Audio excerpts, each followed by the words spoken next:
So good morning guys. तो चलिए start करते हैं आज के यानी कि 23 मार्च के इंपॉर्टेंट करंट अफेयर्स को। और आज का पहला इंपॉर्टेंट प्रश्न आपके सामने है कि अभी lead for cities plan and design के तहत भारत का पहला लीड प्लेटिनम प्री सर्टिफिकेशन किस प्रोजेक्ट को मिला है? तो इसका सही उत्तर होगा मेट्रोपोलिस। अब क्या है मेट्रोपोलिस, पहले तो इसी के बारे में जानते हैं। तो आप कह सकते हो ये एक आधुनिक, स्मार्ट और सस्टेनेबल सिटी प्रोजेक्ट है। मतलब इसमें पर्यावरण, ऊर्जा, पानी और इंफ्रास्ट्रक्चर का ध्यान रख करके इसको डिजाइन किया गया है। और इसे बनाया किसने है या कौन बना रहा है? Reliance MET city. और इसी प्रोजेक्ट को अभी lead for cities plan and design के तहत भारत का पहला लीड प्लेटिनम प्री सर्टिफिकेशन मिला है। प्री सर्टिफिकेशन का मतलब आप यूं समझो कि अभी ये जो प्रोजेक्ट है सिटी, ये एक तरह की पूरी सिटी बना रहा है रिलायंस, पूरा शहर बसा रहा है। और अभी तक ये बन के तैयार नहीं हुआ, अभी तो ये डिजाइन में ही है या कंस्ट्रक्शन ही चल रहा है। तो उससे पहले ही मतलब इसके डिजाइन इतना बेहतरीन है कि उसको देखते हुए ही इसको ये सर्टिफिकेट दे दिया गया। इसलिए प्री बोला क्योंकि अभी ये पूरा डेवलप नहीं हुआ। अच्छा, लीड, यहाँ पे लीड का भी फुल फॉर्म देख सकते हो, leadership in energy environmental design. अब होता क्या है, लीड सर्टिफिकेशन की बात करें तो इसका मतलब क्या हो गया? तो यूएस ग्रीन बिल्डिंग काउंसिल के द्वारा दिया जाने वाला ये एक अंतरराष्ट्रीय प्रमाण पत्र सर्टिफिकेट है जो ये बताता है कि कोई प्रोजेक्ट कितना पर्यावरण अनुकूल है, इको फ्रेंडली है। और हमारे लिए प्रश्न क्यों इंपॉर्टेंट है भैया? क्योंकि ये भारत में पहली बार है जब किसी सिटी प्रोजेक्ट को ये सम्मान मिल रहा है। अच्छा, ये टाउनशिप या ये शहर ये लोग कहां पे बना रहे हैं? तो हरियाणा के झज्जर में। तो अगर आप चाहो तो इसे एक लाइन में ऐसे याद रख सकते हो कि रिलायंस मेट सिटी का मेट्रोपोलिस ये भारत का पहला प्रोजेक्ट है जिसे lead for cities plan and design के तहत प्लेटिनम प्री सर्टिफिकेशन मिला है। ठीक है, पूरी बात आपको समझ में आ गई। अब मैंने आपको कल भी कहा था कि डेली एक या दो क्वेश्चन मैं आपको ऐसे कराऊंगा जिसमें हम देखेंगे कि और यहां से क्या क्या प्रश्न बन सकते हैं। थ्योरी तो मैंने करवा ही दिया, अब प्रश्न भी मैं ही कराऊंगा। चलो आ जाओ, उत्तर आप खुद से लगाने की कोशिश करना, मैं तो बताऊंगा इसी, लेकिन पहले खुद से लगाओ, तभी तो पता लगेगा कि आपसे बन पाएंगे नहीं बन पाएंगे। जैसे अगर पूछे मेट्रोपोलिस प्रोजेक्ट किसके द्वारा विकसित किया जा रहा है, तो आंसर कर देना रिलायंस मेट सिटी। और ये है लीड सर्टिफिकेशन किस संगठन के द्वारा दिया जाता है, ये हम पढ़ चुके हैं क्या? देखो तो WHO नहीं, यूनेस्को नहीं, US green building council also होगा ये आंसर है। फिर अगला देखो, अभी चर्चा में रहा मेट्रोपोलिस प्रोजेक्ट किस विशेष उपलब्धि से जुड़ा है? देखते हैं, देखिए ऑप्शन क्या है। भारत का पहला नेट जीरो विलेज है क्या? नहीं। भारत का पहला लीड गोल्ड सिटी है क्या? लीड तो है लेकिन गोल्ड सिटी नहीं है। भारत का पहला लीड प्लेटिनम प्री सर्टिफिकेशन मिला है इसको, हाँ ये आंसर सही होगा। ठीक है, अगला देखो, lead for cities plan and design प्रमाणन मुख्यतः किससे संबंधित है? भाई ये सर्टिफिकेट जो दिया जाता है किससे संबंधित है? ऑप्शन देखो, ग्रामीण विकास से संबंधित है क्या? नहीं नहीं नहीं, शहरी नियोजन और सस्टेनेबल सिटी डिजाइनिंग से संबंधित है। हाँ ये बिल्कुल सही उत्तर होगा, कृषि और जल भी नहीं होगा। ठीक है, तो ये वाला ऑप्शन बी सही होगा। एक प्रश्न ये बन सकता है, मेट्रोपोलिस को कौन सा सर्टिफिकेशन अभी मिला है? अब देखो कितने मिलते जुलते प्रश्न रख दिए मैंने। कोई लीड याद रख के जाएगा कि हाँ हल्का सा तुक्का लग जाएगा, लीड याद रख लो बस, तो यहां उसकी लीड निकल जाएगी। तो बताओ कौन सी वाली लीड है? गोल्ड नहीं है, सिल्वर नहीं है, ये भी नहीं है, प्लेटिनम प्री सर्टिफिकेशन वाली लीड है। तो ये उत्तर हो जाएगा। ठीक है, अब मतलब आप देख सकते हो जो मैंने आपको थ्योरी पढ़ाई उसमें आप कैसे भी तरह का प्रश्न पूछ लो आप हल कर लोगे। ठीक है, हम अगला प्रश्न देखते हैं। फिर देखो अगले प्रश्न में क्या पूछ रहे हैं। अगले में पूछ रहे हैं, अभी हाल ही में भारतीय नौसेना ने इंडियन ओशन सागर पहल के दूसरे संस्करण का भी आयोजन कहां किया? तो सही उत्तर होगा इसका कोच्चि में। अच्छा, पहले तो आप ये पूछोगे ना मुझसे कि भैया ये IOS सागर यानी कि इंडियन ओशन शिप सागर पहल ये क्या है? तो आप कहोगे ये भारत की एक समुद्री यानी कि मैरीटाइम पहल है। सागर का भी फुल फॉर्म देख लो, security and growth for all in the region, यानी कि क्षेत्र के सभी देशों की सुरक्षा और विकास, ये इसका हिंदी में मतलब हो गया। अच्छा, बात करें, हमने ये तो कह दिया, मैंने आपको ये तो बता दिया कि भारत की ये एक समुद्री पहल है इंडियन ओशन शिप सागर। इसमें होता क्या है? तो इस पहल में भारत एक जहाज के जरिए हिंद महासागर क्षेत्र के देशों के नौसैनिकों को ट्रेनिंग देता है। और ऐसा करने का, ये इस पहल को शुरू करने का उद्देश्य क्या है? नौसेनाओं के बीच समन्वय बढ़ाना, विश्वास और सहयोग मजबूत करना, समुद्री सुरक्षा बढ़ाना, समुद्री चुनौतियों की साझा समझ विकसित करना, ये इसका मुख्य उद्देश्य है। और अभी मार्च 2026 में ही इसका दूसरा संस्करण लॉन्च हुआ है। कहां? कोच्चि में। कोच्चि में दक्षिणी नौसेना कमान के प्रशिक्षण केंद्र में, जिसमें 16 देशों के नौसैनिक हिस्सा ले रहे हैं और ये देश, याद रखना, इंडियन ओशियन नेवल सिंपोजियम के सदस्य देश हैं। और इसी से याद आएगा, अभी भारत ने अभी फरवरी 2026 में ही इंडियन ओशियन नेवल सिंपोजियम की अध्यक्षता भी संभाल ली है। ये भी एक अच्छा प्रश्न बन जाएगा आपका। अभी इसका दूसरा संस्करण शुरू हुआ है, पहला संस्करण 2025 में हुआ था। यहाँ पे हम इंडियन ओशियन रीजन, हिंद महासागर क्षेत्र के जो देश है उनके नौसैनिकों को ट्रेनिंग देते हैं। और अभी इसका दूसरा संस्करण हमने लॉन्च किया, याद रखना कहां पर, केरल के कोच्चि में। कोच्चि से एक प्रश्न मैं आपको बताऊं, ये प्रश्न आ चुका है एग्जाम में, कि केरल के किस तटीय शहर को अरब की रानी कहा जाता है? तो आंसर होगा कोच्चि। ठीक है, अभी आपका देखो प्रश्न बन गया, मैंने आपको सभी थ्योरी पढ़ा दी है। अब यहां से एग्जामिनर किस किस तरह से प्रश्न पूछ सकता है मैं आपको कराता हूं। फिर से यही कहूंगा, पहले आपको मौका मिलेगा प्रश्न को सॉल्व करने का। देखो क्या प्रश्न पूछ सकता है वो, आईओएस सागर का पूरा नाम क्या है? सिंपल सा यही प्रश्न बनेगा। तो बताओ, अभी आपने पढ़ा है, बताओ क्या होगा? तो इसका सही उत्तर हो जाएगा इंडियन ओशियन शिप सागर। अब सागर को भी अगर आगे खोलना चाहे तो वो खुल सकता है, वो आगे हम यहाँ ये एक और अलग से प्रश्न डाल दिया सागर के लिए मैंने, वो हम देखेंगे। तो कंफ्यूज कर सकता है ये वाला प्रश्न आपको, क्योंकि सागर की फुल फॉर्म में सिक्योरिटी एंड ग्रोथ आता है। तो जल्दबाजी में पहला वाला भी उत्तर आप सही कर सकते हो, लेकिन बी वाला सही है। अगला देखो, आईओएस सागर पहल किसके द्वारा शुरू की गई है? अब सागर से आपको ये तो पता चल जाएगा कि पानी से संबंधित है, तो वायुसेना होगा नहीं और रक्षा मंत्रालय होगा नहीं। अब या तो नौसेना होगा या तट रक्षक बल होगा, हो गया ना कंफ्यूज? तो आंसर होगा भारतीय नौसेना। आईओएस सागर कार्यक्रम का मुख्य उद्देश्य क्या है? व्यापार बढ़ाना है क्या? नहीं। युद्ध अभ्यास करना है क्या? नहीं। संयुक्त नौसैनिक प्रशिक्षण और सहयोग बढ़ाना है, प्रशिक्षण देंगे, सहयोग बढ़ाएंगे। आंसर सही होगा सी वाला। अगला है, आईओएस सागर पहल किस नीति से जुड़ी है? तो act east policy, look west policy, SAGAR vision, हाँ सागर वाली से संबंधित है सागर पहल। फिर अगला देखो, सागर का पूरा नाम पूछ लिया, अब तो बता दोगे? Security and growth. अब देखो सिक्योरिटी एंड ग्रोथ भी दो ऑप्शन में आ गए, फिर आगे देखना पड़ेगा आपको। सिक्योरिटी एंड ग्रोथ, एआर मतलब फॉर ऑल रीजन, ना कि एशियन रीजन। ठीक है, तो बी वाला आंसर सही होगा। कितने नजदीक में मैंने ऑप्शन रखे हैं आपके, ताकि आप कंफ्यूज हो जाओ और गलती कर दो। एग्जामिनर भी यही चाहता है। और मैंने आपको कल भी बोला था, अब से मैं अभी शुरुआत में हमारी यही कोशिश रहेगी, एक या दो प्रश्न में डेली इस तरह के डिटेल्ड में और क्या क्या प्रश्न उस थ्योरी से बन सकते हैं मैं आपको यहीं पर कराऊं। इससे आपका दिमाग भी खुलेगा, आपको पता लगेगा कि एग्जामिनर कहां कहां से प्रश्न पूछ सकता है। वैसे नॉर्मल थ्योरी पढ़ा करके बोल देते हैं कि यार थ्योरी पूरी पढ़ के चल जाओ, एग्जामिनर कहीं से भी प्रश्न पूछ सकता है, लेकिन कोई ये नहीं बताता कि प्रश्न क्या क्या बन सकता है। मैं बताऊंगा, ये चीज मैं आपको बताऊंगा, यही सॉल्व कराऊंगा। जैसे आपका दिमाग भी खुलेगा कि यार यहां से भी प्रश्न आ सकता है क्या, बाल की खाल निकाल लूंगा। लेकिन अब आपको मुझे सपोर्ट करना पड़ेगा, आपको मेरी इस मेहनत को, इसके लिए आप देख सकते हो, आप फील कर सकते हो कि मुझे कितना टाइम देना पड़ता होगा। मैं अगर आपके लिए मेहनत करने के लिए तैयार हूं, तो आप इस कंटेंट को सपोर्ट जरूर करो। अगर आप लोग सपोर्ट करेंगे, अगर हमारे साथ ज्यादा लोग जुड़ेंगे, तो धीरे धीरे, अभी दो प्रश्न में, एक दो प्रश्न में ला रहा हूं, धीरे धीरे इन प्रश्नों की संख्या बढ़ाऊंगा।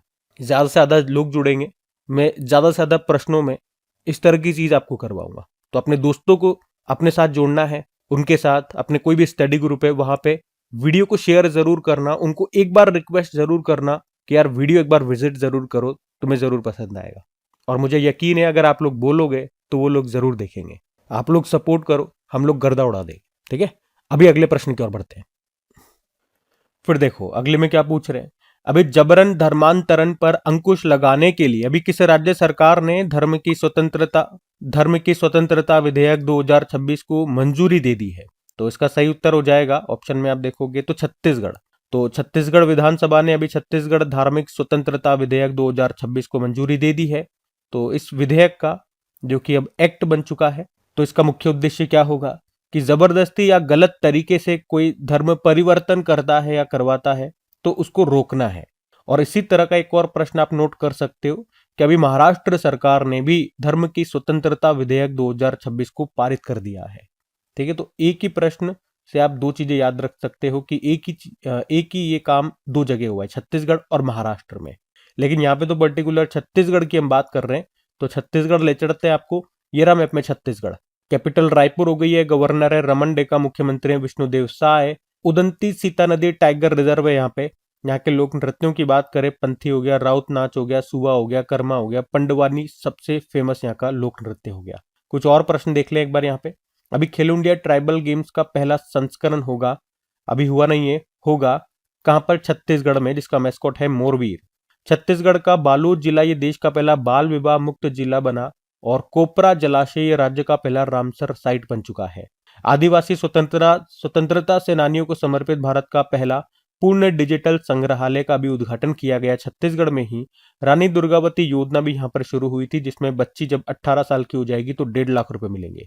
आदिवासी लोक कलाकारों का उत्सव आदि परब 2026 का आयोजन भी हुआ छत्तीसगढ़ की कैपिटल नवा रायपुर में। छत्तीसगढ़ के नवा रायपुर के राखी में एक सरकारी स्कूल है, वहां पे राज्य के पहले अंतरिक्ष केंद्र का उद्घाटन किया गया। अभी यहाँ पर मुख्यमंत्री सहायक गोदाम योजना या उसको सुरभि गोदाम योजना भी कहते हैं, ये भी यहाँ पर शुरू हुई है। तो ये सब छत्तीसगढ़ से बिल्कुल लेटेस्ट 2026 के प्रश्न मैंने आपको रिवाइज कराए, ध्यान में रखना। अगला प्रश्न देखते हैं। फिर अगले में पूछ रहे हैं, हाल ही में वर्ल्ड बैंक और भारत ने किस राज्य में एयर क्वालिटी सुधारने के लिए कार्यक्रम शुरू किया है? तो सही उत्तर होगा उत्तर प्रदेश। तो याद रखेंगे, अभी उत्तर प्रदेश में वायु गुणवत्ता में सुधार लाने के उद्देश्य से वर्ल्ड बैंक, भारत सरकार और उत्तर प्रदेश सरकार के बीच में एक समझौता हुआ है। तो इस समझौते के तहत Uttar Pradesh clean air management programme यहाँ पे जो चलता है, तो 10 वर्षों के लिए अभी world bank 299.66 million US dollar या लगभग 300 मिलियन डॉलर भी हम कह सकते हैं, इसकी सहायता देगा। वैसे आप कह सकते हो इस परियोजना की, इस प्रोग्राम की जो कुल लागत है वो 500 मिलियन डॉलर है, लेकिन उसमें से वर्ल्ड बैंक ने कह दिया कि भैया हम तो 300 मिलियन डॉलर ही देंगे, लेना है तो लो, नहीं तो रहने दो। तो हमने कहा भैया दे, जो देता है वो दे। तो कौन सा प्रोग्राम है? UP clean air management program है, उसके लिए अभी वर्ल्ड बैंक ने, आप कह सकते हो, 300 मिलियन डॉलर अभी सहायता देने की घोषणा कर दी है। अब इस प्रोग्राम की ही बात कर लेते हैं। इस प्रोग्राम का उद्देश्य क्या है? परिवहन, कृषि और उद्योग से होने वाले उत्सर्जन को कम करना है। भाई उत्सर्जन कम करेंगे तभी तो एयर क्वालिटी या एयर को क्लीन कर पाएंगे हम। अब ठीक है, उत्सर्जन कम करना है, और उत्सर्जन कैसे कम होगा? जैसे इन्होंने कहा कि ये जो पैसा आएगा इससे पूरे राज्य में हम लगभग 200 नए एयर मॉनिटरिंग स्टेशन बनाएंगे, और इलेक्ट्रिक बसें और ई रिक्शा हम इसको बढ़ावा देंगे, ये चले ज़्यादा से ज़्यादा, ताकि पोल्यूशन कम हो। उद्योगों के उत्सर्जन को कम करने के लिए नई तकनीकें खोजेंगे। जो ईंट भट्टे हैं उसको स्वच्छ तकनीक में बदला जाएगा ताकि वहां से भी पॉल्यूशन कम हो। तो इसी तरह के काम किए जाएंगे, जिन जिन कारणों से पॉल्यूशन होता है उनमें बदलाव किया जाएगा। क्योंकि इस प्रोग्राम का मुख्य उद्देश्य यही है कि राज्य में उत्सर्जन कम करना, ताकि जो वायु गुणवत्ता है उसमें सुधार लाया जा सके। और यही बोल करके हम वर्ल्ड बैंक से पैसा ले रहे हैं, तो काम करके तो दिखाना पड़ेगा। पहले मैं आपको वर्ल्ड बैंक के बारे में बता देता हूँ, फिर उत्तर प्रदेश भी लेकर के चलूंगा। ये रहा मतलब वर्ल्ड बैंक की बात करें तो स्थापना होती है 1944 में। हेडक्वार्टर वॉशिंगटन डीसी, प्रेसिडेंट है अजय बंगा। आपको याद होगा भी कुछ दिन पहले ही हमने पढ़ा था कि पंजाब सरकार ने भी वर्ल्ड बैंक के सहयोग से स्कूली शिक्षा में सुधार लाने के लिए सिखिया क्रांति 2.0 योजना शुरू की थी, जिसमें कुल निवेश होगा 3500 करोड़ रुपए। लेकिन वर्ल्ड बैंक ने कहा भैया हम तो 250 करोड़ रुपए देंगे, लेना है तो लो, नहीं तो जाओ यहाँ से। इसकी अवधि है 6 वर्ष। कुछ इंडेक्सेस ये रिपोर्ट जारी करता है, वो भी देख लो। World development report, global economic prospect report, remittance report, ease of doing business report पहले जारी करता था, अभी उसे बंद करके इसकी जगह बिजनेस रेडी प्रोजेक्ट रिपोर्ट जारी करता है। उसके अलावा logistic performance index, human capital index भी ये जारी करता है। अब उत्तर प्रदेश की बात चल रही है तो ये रहा मैं अपने यूपी। कैपिटल लखनऊ हो गई है, मुख्यमंत्री योगी आदित्यनाथ, गवर्नर है आनंदीबेन पटेल। राजकीय पक्षी सारस हो गया, पशु है बारहसिंगा, वृक्ष है अशोक, पुष्प है पलाश, फल है आम। और नारोरा न्यूक्लियर पावर प्लांट है यहाँ पे 53वां, देश का 53वां, और उत्तर प्रदेश का चौथा टाइगर रिजर्व है रानीपुर टाइगर रिजर्व। देश का 33वां और उत्तर प्रदेश का दूसरा एलिफेंट रिजर्व है तराई एलिफेंट रिजर्व। कुछ करंट अफेयर्स के प्रश्न देख लें तो पार्वती आर्गा पक्षी अभ्यारण्य कहाँ पर है? उत्तर प्रदेश के गोंडा जिले में है। और हम क्यों पढ़ रहे हैं? क्योंकि अभी न्यूज में था, भारत सरकार ने उत्तर प्रदेश के पार्वती आर्गा बर्ड सेंचुरी को इको सेंसिटिव जोन घोषित कर दिया। उत्तर प्रदेश में पहली ब्रेल लाइब्रेरी ये खोली गई लखनऊ में। शुभांशु शुक्ला, इनका संबंध लखनऊ से है, अभी न्यूज में थे क्योंकि 2026 का अशोक चक्र सम्मान मिला। उत्तर प्रदेश गौरव सम्मान भी इनको मिला था, और ये इंटरनेशनल स्पेस स्टेशन में जाने वाले पहले भारतीय बने। एक जिला एक व्यंजन पहल अभी उत्तर प्रदेश में शुरू हुई। प्रधानमंत्री नरेंद्र मोदी ने कानपुर में भारत और फ्रांस की साझेदारी के साथ एक बेहतरीन ट्रेनिंग सेंटर बनाने की घोषणा की है। और भारत उत्तर प्रदेश के मथुरा में अपना पहला राष्ट्रीय गौ संस्कृति संग्रहालय स्थापित करेगा। ग्रामीण घरों में हाई स्पीड इंटरनेट देने के लिए प्रोजेक्ट गंगा शुरू किया उत्तर प्रदेश ने। अमोघ ज्वाला सैन्य अभ्यास, भारतीय सेना की दक्षिणी कमान ने इसका आयोजन किया Babina field firing range Uttar Pradesh में। जियोलॉजिकल सर्वे ऑफ इंडिया के द्वारा कालिंजर किला जो उत्तर प्रदेश में है उसके आसपास के पहाड़ी क्षेत्र को अभी राष्ट्रीय भू विरासत स्थल जियो हेरिटेज साइट घोषित किया गया और इस तरह से ये राज्य का पहला राष्ट्रीय भू विरासत स्थल बन गया। और एक पॉइंट ये याद रख लेना, साहित्य अकादमी पुरस्कार अभी 2025 के लिए जो दिए गए उसमें एक उत्तर प्रदेश की लेखिका है ममता कालिया, इनको हिंदी भाषा का साहित्य अकादमी मिला उनके मेमोयर जीते जी इलाहाबाद के लिए। तो उत्तर प्रदेश से ये सारी बातें आप ध्यान रख सकते हैं। अगला प्रश्न हम देखते हैं। फिर अगले में पूछ रहे हैं, हाल ही में केंद्रीय मंत्री राजीव रंजन सिंह ने 100 करोड़ रुपए की एकीकृत एक्वा पार्क परियोजना का शुभारंभ करने की अभी घोषणा कहां की है? तो इसका सही उत्तर हो जाएगा जम्मू कश्मीर। तो हमारे मत्स्य पालन मंत्री हैं, वैसे पंचायती राज मंत्रालय भी इन्हीं के पास है, नाम है इनका राजीव रंजन सिंह उर्फ लल्लन सिंह। और अभी इन्होंने ही जम्मू कश्मीर के अनंतनाग जिले में अभी 100 करोड़ रुपए की एकीकृत एक्वा पार्क परियोजना को मंजूरी दे दी है। तो इस योजना को लाने का उद्देश्य क्या है? ट्राउट मछली के उत्पादन और मत्स्य पालन इंफ्रास्ट्रक्चर को मजबूत करना, ठंडे पानी की मत्स्य पालन के विकास को बढ़ावा देना और उत्पादन को बढ़ाना। आपको मैं याद दिलाना चाहूंगा, अभी 2-5 दिन पहले ही एक प्रश्न हमने पढ़ा था, याद आएगा आपको, कि शीत जल मत्स्य पालन कोल्ड वाटर फिशरीज पर अपनी तरह का पहला राष्ट्रीय सम्मेलन यह भी श्रीनगर में ही आयोजित हुआ था और इस सम्मेलन के बाद ही इन्होंने इस परियोजना की घोषणा की है जिसकी लागत है 100 करोड़ रुपए। ठीक है, तो दोनों को आप रिलेट कर पाओगे। बाकी देखो, मछलियों की बात हो रही है तो मत्स्य से बनने वाले कुछ प्रश्न ही मैं आपको रिवाइज करवाता हूँ। आपको याद रखना है, भारत का पहला जैविक मछली क्लस्टर लॉन्च हुआ था सिक्किम में, और सिक्किम से याद आएगा भारत में ऑर्गेनिक फार्मिंग को अपनाने वाला पहला राज्य सिक्किम है। उसके अलावा ऑर्गेनिक केंद्र शासित प्रदेश बना था लक्षद्वीप। अच्छा, गुजरात की स्ट्रीट फिश कौन सी बनी थी? घोल मछली। हमारे मत्स्य पालन मंत्री ने अभी एक एप्लीकेशन लॉन्च की थी, उसका नाम है रंगीन मछली ऐप। राष्ट्रीय मत्स्य किसान दिवस नेशनल फिश फार्मर डे मनाते हैं 10 जुलाई को। विश्व मत्स्य दिवस 21 नवंबर को। सिक्किम की स्टेट फिश बनी थी केटली, कुपर महसीर भी कहते हैं। पूर्वोत्तर का पहला मछली संग्रहालय अरुणाचल प्रदेश में बना है। नेशनल एक्वेटिक एनिमल हमारा गंगा डॉल्फिन है जिसका साइंटिफिक नेम है प्लाटनिस्टा गांगेटिका। मछलियों के अध्ययन को हम क्या कहते हैं? इच्थोलॉजी। उसके अलावा central marine fisheries research institute, ये आपको मिलेगा केरल के कोच्चि में, स्थापित हुआ था 1947। राष्ट्रीय शीत जल मत्स्यिकी अनुसंधान केंद्र भीमताल नैनीताल में आपको मिलेगा, स्थापित हुआ था 1987 में। अभी 14वीं एशियाई मत्स्य पालन और जलीय कृषि फोरम की बैठक हुई थी भारत में, नई दिल्ली में। दूसरी बार भारत ने इसको होस्ट किया था। उसके अलावा भी देखो, भारत जो है चीन के बाद दुनिया का दूसरा सबसे बड़ा मछली उत्पादक देश है। मत्स्य शक्ति परियोजना भी केरल के तिरुवनंतपुरम में लॉन्च की गई थी और ये कोल्ड वाटर फिशरीज के बारे में मैंने आपको बता दिया, श्रीनगर में हुआ था। नीली क्रांति ब्लू रिवॉल्यूशन का संबंध है मत्स्य पालन से ही, और इसे 7वीं पंचवर्षीय योजना के दौरान शुरू किया था हमने, जो चली थी 1985 से 1990 के बीच। एक प्रधानमंत्री मत्स्य संपदा योजना भी याद रखना, जो कि लॉन्च होती है 10 सितंबर 2020 को। ठीक है, तो मत्स्य का प्रश्न था तो उसी से संबंधित सारे प्रश्न देखो मैंने आपको रिवाइज कराए, ध्यान में रखना है। हम अगला प्रश्न देखते हैं। फिर अगले में क्या पूछ रहे हैं? हाल ही में विलियम डेलरिम्पल को किस पुस्तक के लिए मार्क लिंटन इतिहास पुरस्कार 2026 मिला? तो सही उत्तर होगा द गोल्डन रोड। तो पहले तो याद रखना कि हम किस पुरस्कार की बात कर रहे हैं। मार्क लिंटन हिस्ट्री प्राइज 2026, इसको जीत लिया विलियम डेलरिम्पल ने। ये एक इतिहासकार हैं, कहां से हैं? स्कॉटलैंड से हैं, और इन्हें इनकी पुस्तक जिसका नाम है the golden road how ancient India transform the world, उसके लिए इनको ये पुरस्कार मिला है। अब इसे थोड़ा सा डिटेल में जानते हैं। तो इनकी ये जो किताब है, इनकी ये जो पुस्तक है, ये बताती है कि प्राचीन समय में भारत दुनिया के केंद्र में था। आमतौर पर इतिहास में सिल्क रोड को ज्यादा महत्व दिया जाता है, लेकिन डेलरिम्पल ने, मतलब ये जो लेखक है, इन्होंने गोल्डन रोड का विचार दिया। इसके अनुसार भारत से व्यापार, धर्म, गणित, भाषा और संस्कृति दूर दूर तक फैली है। तो इनकी इसी पुस्तक के लिए ही इनको ये अवार्ड मिला है। तो पुस्तक के बारे में थोड़ा सा जानकारी देना जरूरी था।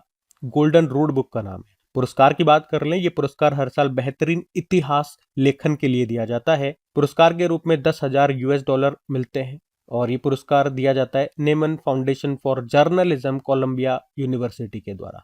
ठीक है, तो ये तो थोड़ा सा डिटेल में बता दिया, लेकिन ये 3 बातें याद रखनी है।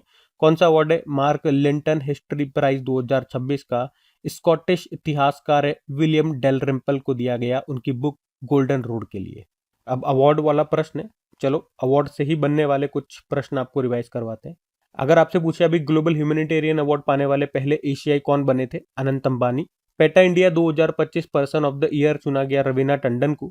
पहले फीफा शांति पुरस्कार से नवाजा गया अमेरिकी राष्ट्रपति डोनाल्ड ट्रंप को। पोलोस मार्क ग्रेगोरियस अवार्ड अभी डॉक्टर टेसी थॉमस को मिला, जो कि मिसाइल वुमेन ऑफ इंडिया है हमारी। लोकनायक फाउंडेशन साहित्य पुरस्कार 2025 वेल्लामल्ला सिमन्ना को मिला, तेलुगु लेखिका है। मौलाना अबुल कलाम आजाद पुरस्कार 2025 मोहम्मद लतीफ खान को। 2025 का टर्नर पुरस्कार एन्नानु काल्लू को मिला है। भारत का सर्वोच्च विज्ञान पुरस्कार विज्ञान रत्न दिया गया जयंत विष्णु नार्लेकर को, मरणोपरांत मिला पिछले साल ही निधन भी हो गया था। अमेरिकी राष्ट्रपति डोनाल्ड ट्रंप को इजराइल का सर्वोच्च नागरिक सम्मान इजराइल शांति पुरस्कार मिला। विश्व खाद्य पुरस्कार 2025 मारियांगेला हंगरिया को मिला, ब्राजील से है। संयुक्त राष्ट्र जनसंख्या पुरस्कार 2025 ये वर्षा देशपांडे को मिला, महाराष्ट्र से है। और केंटन आर मिलर अवार्ड जो कि IUCN के द्वारा दिया जाता है, अभी सोनाली घोष को मिला। यह अवार्ड पाने वाली भारत की पहली महिला बनी थी। ठीक है, तो लगभग 12 इंपॉर्टेंट अवार्ड हमने रिवाइज करे, ध्यान में रखना। अगला प्रश्न देखते हैं।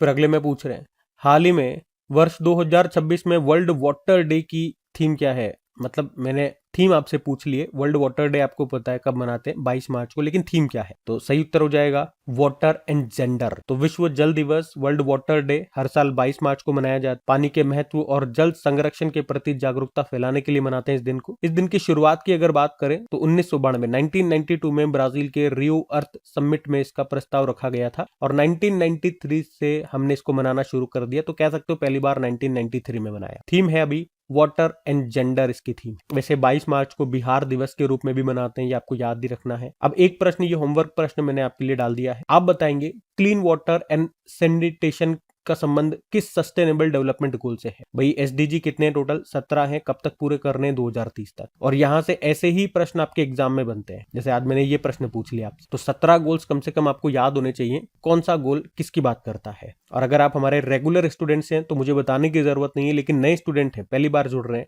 तो आपको बताना पड़ेगा कि इनको याद करने का एक ट्रिकी वीडियो मैं आपको ऑलरेडी बना करके दे चुका हूं। और वैसे तो करंट अफेयर्स में हमारा वीडियो इतना चलता नहीं है, या यूं कहूं कि यूट्यूब सर्च में आता नहीं है, या लोग इतना सपोर्ट नहीं दिखाते हैं। लेकिन ये वाला जो वीडियो है, ये अपना आप देखोगे आज भी यूट्यूब में नंबर 1 रैंकिंग पर है। मतलब इस टॉपिक पे जितने भी वीडियोस बने यूट्यूब में, उसमें सबसे नंबर 1 पर है। ये आपको पता लग जाएगा। सिंपल सा टाइप करना, आप अपने चैनल का नाम मत डालना, क्रैक एग्जाम मत लिखना, भले ही से सिंपल सा लिखना सस्टेनेबल डेवलपमेंट गोल ट्रिक, सबसे पहले अपना वीडियो आपको मिल जाएगा। ठीक है, तो सबको पसंद आया है वो, इसीलिए वो टॉप पर है, और लोगों का सपोर्ट मिला है, वो तो जरूरी होता ही है हर चीज में। तो उस वीडियो को एक बार देख लेना, 10-12 मिनट का वीडियो है, ताकि जीवन में फिर, क्योंकि 2030 तक है, आप कोई सा भी एग्जाम दो, इस साल दो, अगले साल दो, ये चीजें सेम रहेगी, चेंज नहीं होंगी। तो वो एक बार देख लो, हर बार वो काम आएगा, वो वाली चीज है। बाकी वैसे तो हम डे की बात कर रहे हैं यहाँ पे, चलो मार्च के इंपॉर्टेंट डेज में आपको रिवाइज करा दूं, क्योंकि बहुत सारे डेज है मार्च में, तो बार बार रिवाइज करते रहना चाहिए हमें। देखो, 1 मार्च को शून्य भेदभाव दिवस, विश्व नागरिक सुरक्षा दिवस, विश्व समुद्री घास दिवस। 3 मार्च को विश्व वन्यजीव दिवस और विश्व श्रवण दिवस। 4 मार्च को राष्ट्र सुरक्षा दिवस और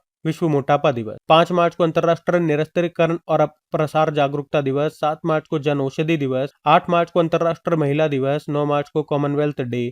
10 मार्च को अंतरराष्ट्रीय महिला न्यायाधीश दिवस और 11 मार्च को धूम्रपान निषेध दिवस। 12 मार्च को वर्ल्ड किडनी डे। 15 मार्च को विश्व उपभोक्ता अधिकार दिवस। 15 मार्च को इस्लामोफोबिया के खिलाफ अंतरराष्ट्रीय दिवस। 16 मार्च को राष्ट्रीय टीकाकरण दिवस। उसके अलावा भी 18 मार्च को आयुध निर्माण दिवस और 18 मार्च को ही वैश्विक पुनर्चक्रण दिवस। 20 मार्च को विश्व गौरैया दिवस। 20 मार्च को खुशी दिवस मनाया और विश्व मौखिक स्वास्थ्य दिवस भी है। 21 मार्च को ये बहुत सारे दिवस थे, 6 दिवस थे। तो अंतरराष्ट्रीय वन दिवस था, विश्व कठपुतली दिवस था, विश्व कविता दिवस, विश्व डाउन सिंड्रोम दिवस, नस्लीय भेदभाव उन्मूलन का अंतरराष्ट्रीय दिवस और विश्व ग्लेशियर दिवस के रूप में ये हमने मनाया। ठीक है, और एक 19 मार्च को बीच में यहाँ पे ध्यान रखना राजस्थान दिवस भी था। तो ये सब ध्यान में रखने हैं, बार बार हम रिवाइज इसीलिए करते हैं ताकि आप मेरे साथ साथ बोलो, आपको मौका मिले बार बार डेली रिपीट करने का। जब भी डे वाला प्रश्न है तो बोला करो, इसी से याद होगा। बाकी हम अगले प्रश्न की ओर बढ़ते हैं।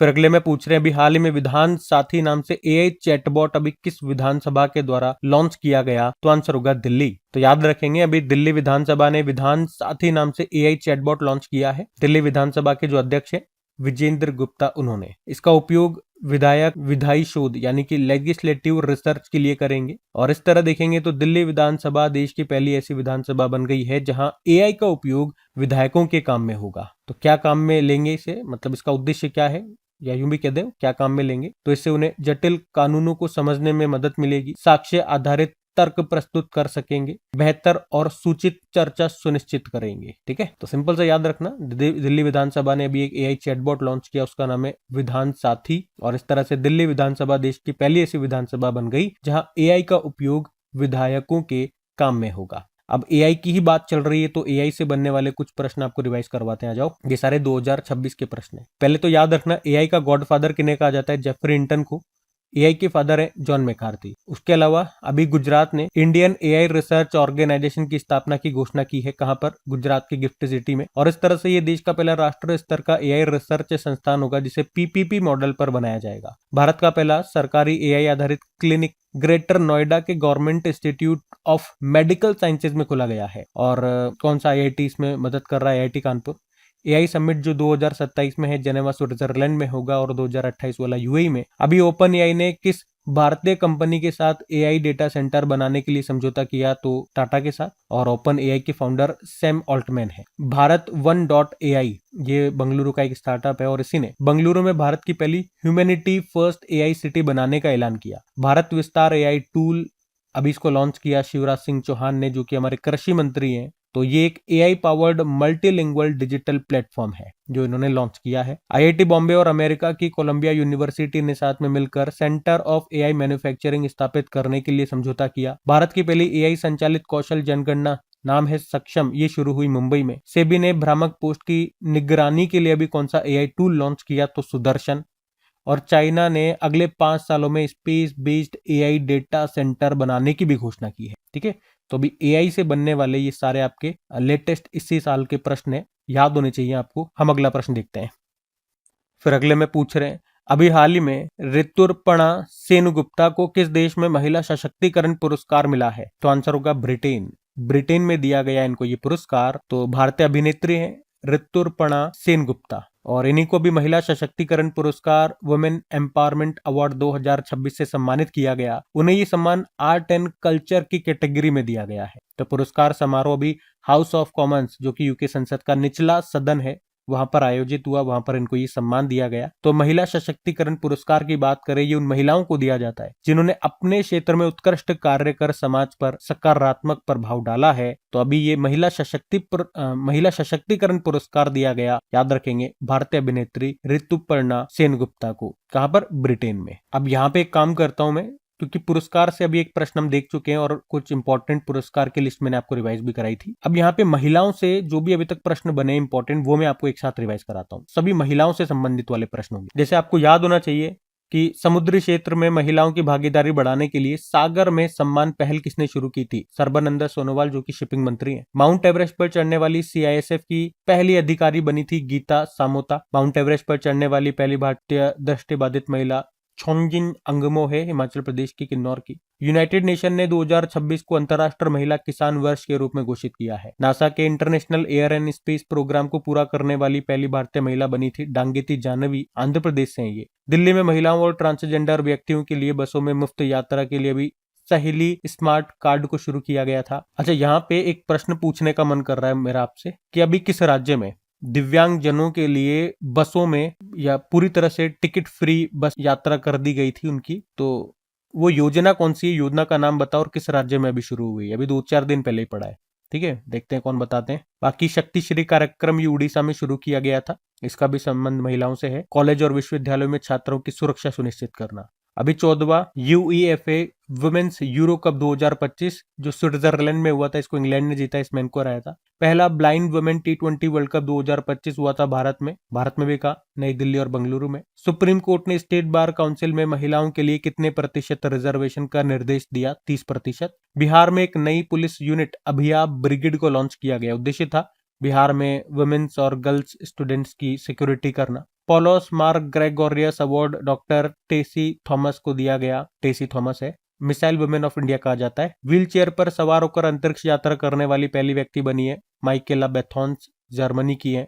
और इंडियन मिलिट्री एकेडमी देहरादून जो उत्तराखंड में है, उसके 93 साल के इतिहास में पास होने वाली पहली महिला अधिकारी बनी है साई जाधव, महाराष्ट्र के कोल्हापुर से हैं। बांग्लादेश की पहली महिला प्रधानमंत्री थी खालिदा जिया का निधन हो गया। और स्वाति शांता कुमार वे भारतीय सेना के अधिकारी हैं और अभी इनको संयुक्त राष्ट्र महासचिव पुरस्कार मिला था। तो आप देख सकते हो हर तरह का प्रश्न मैंने यहाँ पे रखा है, लेकिन सभी संबंधित है महिलाओं से ही। ठीक है, तो ये सब ध्यान में रखना। अगला प्रश्न हम देखते हैं। फिर अगले में पूछ रहे हैं, अभी हाल ही में विश्व जल दिवस सम्मेलन 2026 का आयोजन नहीं पूछा मैंने, इसमें थीम पूछ डाली आपसे, थोड़ा टिपिकल बना दिया प्रश्न को। तो अभी विश्व जल दिवस सम्मेलन 2026 हुआ, उसका थीम क्या है? तो आंसर हो जाएगा आपका वाटर फॉर इंडस्ट्री या इंडस्ट्री फॉर वाटर। तो बात करें अगर ये विश्व जल दिवस सम्मेलन 2026 अभी 23 मार्च को हुआ, कहां पर? नई दिल्ली में हुआ। इसका आयोजन किया जल शक्ति मंत्रालय ने, जिसके मंत्री है CR पाटिल, और थीम है वाटर फॉर इंडस्ट्री यानी कि जल के लिए उद्योग। और इस सम्मेलन का आयोजन करने का उद्देश्य है सतत जल प्रबंधन, सस्टेनेबल वाटर मैनेजमेंट को बढ़ावा देना। वैसे सम्मेलन की बात है, चलो 2-4 लेटेस्ट सम्मेलन वाले प्रश्न मैं आपको रिवाइज करवा देता हूं। अभी 11वां रायसीना डायलॉग 2026 हुआ था नई दिल्ली में। चीफ गेस्ट याद रखना फिनलैंड के प्रेसिडेंट अलेक्जेंडर स्तब थे। अभी 37वां मोबाइल वर्ल्ड कांग्रेस हुआ था बार्सिलोना स्पेन में। और अंतर्राष्ट्रीय मलेरिया सम्मेलन नई दिल्ली में। शीत जल मत्स्य पालन पर अपनी तरह का पहला राष्ट्रीय सम्मेलन हमने देखा श्रीनगर में। 12वां एशियाई और प्रशांत क्षेत्रीय सम्मेलन अभी भारत मंडपम नई दिल्ली। ब्लैक स्वान समिट 2026 हुआ भुवनेश्वर में, भारत में पहली बार हुआ। पहला बिम्स्टेक युवा पेशेवर विनिमय कार्यक्रम 2026 अभी भारत में हुआ। भारत में भी कहा? महाराष्ट्र के मुंबई और पुणे में। 13वां वर्ल्ड गवर्नमेंट समिट हुआ UAE दुबई में। और भारत 2026 में होने वाले ग्लोबल बिग कैट समिट की मेजबानी किस शहर में करेगा? तो आंसर होगा नई दिल्ली। ठीक है, बाकी भैया ये थी आज की हमारी करंट अफेयर्स की क्लास। तो कमेंट करके जरूर बताना सेशन आपको कैसा लगा, अच्छा लगा तो एक बार फिर से रिक्वेस्ट करूंगा, शेयर जरूर करना अपने दोस्तों के साथ में। एक बार अपने दोस्तों को अपने इस प्लेटफॉर्म पर जोड़ो। आप बोलोगे तो वो जरूर एक बार जुड़ेंगे। अपने वीडियोस को देखने के लिए रिक्वेस्ट करना, स्टडी ग्रुप में शेयर करना। बाकी वीडियो को लाइक नहीं करा तो लाइक कर देना। और डेली देखो इसकी PDF आपको मिल जाती है, डिटेल्ड PDF आपको देता हूँ, और आप प्रैक्टिस कर सको उसके लिए क्विज बना करके देता हूँ। सब फ्री होता है, कहां पर? अपनी क्रैक एग्जाम एप्लीकेशन में, जिसका लिंक डिस्क्रिप्शन बॉक्स में है। बाकी चलो भी कल के करंट अफेयर्स का हम क्विक रिवीजन कर लेते हैं और सेशन एंड करते हैं। तो कल पहला प्रश्न पूछा था, फिर पूछ रहे हैं अभी हाल ही में विकसित फ्लोटिंग लिडार वॉइस सिस्टम का मुख्य उद्देश्य क्या है? हवा की गति और दिशा को मापना। फिर पूछा था अभी फेयर से फुर्सत योजना किस मंत्रालय ने शुरू की? नागरिक उड्डयन मंत्रालय ने। और लीजन ऑफ ऑनर के कमांडर रैंक से अभी सम्मानित होने वाले पहले भारतीय राजदूत बने हैं जावेद अशरफ। टाटा समूह के अध्यक्ष N चंद्रशेखरन को किस सम्मान से नवाजा गया? तो knight commander of the order of British empire इसका नाम है। और अगले में पूछा विश्व ग्लेशियर दिवस 21 मार्च को होता है। और हाल ही में लॉन्च रीसा टाइमलेस ट्राइबल ब्रांड का संबंध किस मंत्रालय से है? जनजातीय कार्य मंत्रालय। राष्ट्रपति द्रौपदी मुर्मू ने राष्ट्रीय पिछड़ा वर्ग आयोग की नई अध्यक्ष के रूप में किसे नियुक्त किया? साध्वी निरंजन ज्योति को। और अंतरराष्ट्रीय सौर गठबंधन का 118वां देश अभी बन गया रोमानिया। और आखिरी प्रश्न था, भारत के प्रधानमंत्री ने लोअर कोपिली जल विद्युत परियोजना का उद्घाटन किया अभी असम में। बाकी चलो कल का भी होमवर्क प्रश्न देखते हैं और सेशन एंड करते हैं। तो कल आपसे पूछा था वुमेन्स प्रीमियर लीग 2026 का खिताब किसने जीता है? तो सही उत्तर होगा RCB ने। आप सभी ने प्रश्न का बिल्कुल सही उत्तर दिया। अब ये आज का आपका होमवर्क प्रश्न।